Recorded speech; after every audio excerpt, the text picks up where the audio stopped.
দর্শক আবারও যুক্ত করেছি বাংলাদেশের ফেসবুক পেজ থেকে। এই মুহূর্তে রয়েছি আমরা রাজধানীর 300 ফিটে তারেক রহমানকে যেখানে সংবর্ধনা জানানো হবে সেই সংবর্ধনা স্থলে।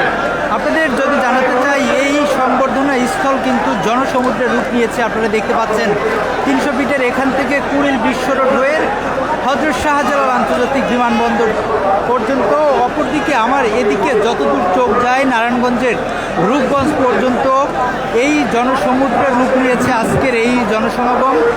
কিছু সময়ের জন্য আসলে তারেক রহমানকে সংবর্ধনা জানানোর কথা ছিল এবং তারেক রহমান এই সমাবেশ স্থলে এসে স্বল্প সময়ের জন্য অপেক্ষা করবে বলে আমরা জানতে পেরেছি। এই স্বল্প সময়ের অপেক্ষায় আমরা দেখতে পাচ্ছি এই পুরো জনসমাগম এই মুহূর্তে জনসমুদ্রের রূপ নিয়েছে। কিছুক্ষণ আগেই কিন্তু বিএনপির ভারপ্রাপ্ত চেয়ারম্যান তারেক রহমান হযরত শাহজালাল আন্তর্জাতিক বিমানবন্দরে পৌঁছেছেন এবং তিনি একটি বাসে উঠেছেন, যেমনটি আমরা দেখতে পেয়েছি। সেই বুলেট প্রুফ বাস কিন্তু ইতিমধ্যে 300 ফিটে তাকে যেখানে সংবর্ধনা জানানো হবে সেই সংবর্ধনা মঞ্চের উদ্দেশ্যে সেই সংবর্ধনা মঞ্চের উদ্দেশ্যে কিন্তু রওনা দিয়েছেন বিএনপি ভারপ্রাপ্ত চেয়ারম্যান তারেক রহমান। গতকাল রাতেই কিন্তু তিনি লন্ডনের হিথ্রো বিমানবন্দর থেকে ঢাকার উদ্দেশ্যে রওনা দেন এবং কিছুক্ষণ পরেই তারেক রহমান এই স্থানে পৌঁছাবেন এবং সেই সবাই আপনাদের দেখাতে চাই।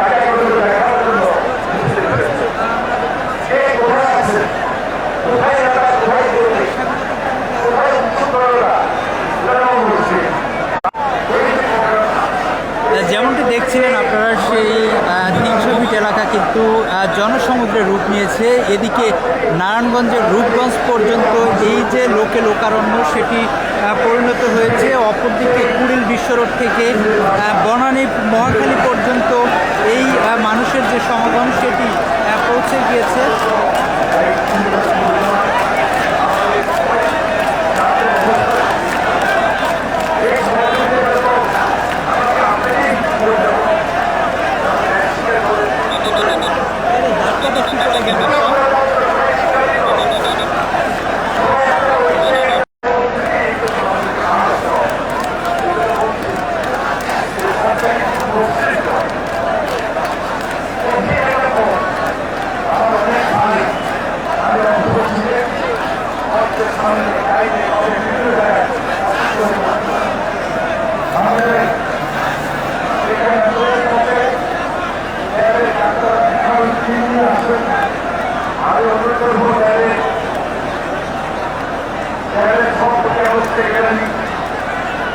আপনার একটু দায়িত্ব নিয়ে আমাদের এই যে অসুস্থ আমার ভাইটাকে আমার বোনটাকে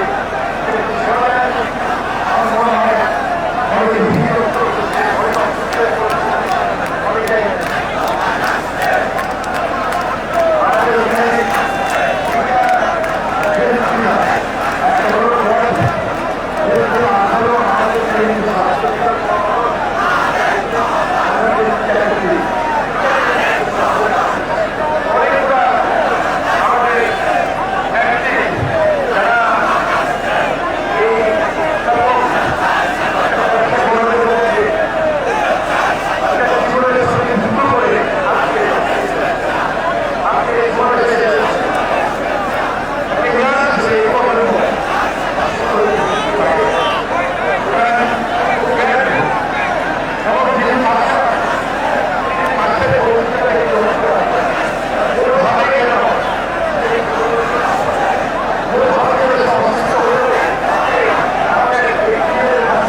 300 ফিটের সেই সংবর্ধনা স্থলে এসে পৌঁছাবেন। দীর্ঘ 18 বছর পরে বলা চলে বাংলাদেশের মাটিতে পা রেখেছেন বিএনপির ভারপ্রাপ্ত চেয়ারম্যান তারেক রহমান। হযরত শাহজালাল আন্তর্জাতিক বিমানবন্দরে দুপুর 12টার আগেই তিনি অবতরণ করেছেন এবং সেখান থেকে একটি বুলেট প্রুফ গাড়িতে কিন্তু একটি বুলেট প্রুফ বাসে কিন্তু তিনি এই 300 ফিটের যে সমাবেশ স্থল রয়েছে সেই সমাবেশ স্থলের উদ্দেশ্যে রওনা দিয়েছেন। এরই মধ্যে দেখতে পাচ্ছেন সেই সমাবেশ স্থল, আসলে এটিকে সংবর্ধনা স্থল বলা হচ্ছে। সেই সংবর্ধনা স্থল কিন্তু এরই মধ্যে জনসমুদ্রের রূপ নিয়েছে। এই 300 ফিট থেকে নারায়ণগঞ্জের রূপগঞ্জ পর্যন্ত, অর্থাৎ এই 300 ফিটের শেষ প্রান্ত, অপরদিকে কুড়িল বিশ্ব রোড হয়ে প্রায় আমরা যতটুকু জানতে পেরেছি প্রায় বনানী পর্যন্ত এই পুরো সড়ক জুড়ে কিন্তু মানুষের সমাগম, অর্থাৎ লক্ষ লক্ষ মানুষ কিন্তু এই সমাগমে উপস্থিত হয়েছেন। যেহেতু তাদের প্রিয় নেতা দীর্ঘ 18 বছর পর দেশে ফিরছেন, প্রিয় নেতাকে এক নজর দেখতে বা সেই নেতার কথা শুনতেই কিন্তু দেশের বিভিন্ন জেলা, উপজেলা এবং রাজধানীর বিভিন্ন প্রান্ত থেকে ছুটে এসেছেন বিএনপি সহ তাদের অঙ্গ সংগঠনের যে নেতৃবৃন্দরা রয়েছেন তারা। পাশাপাশি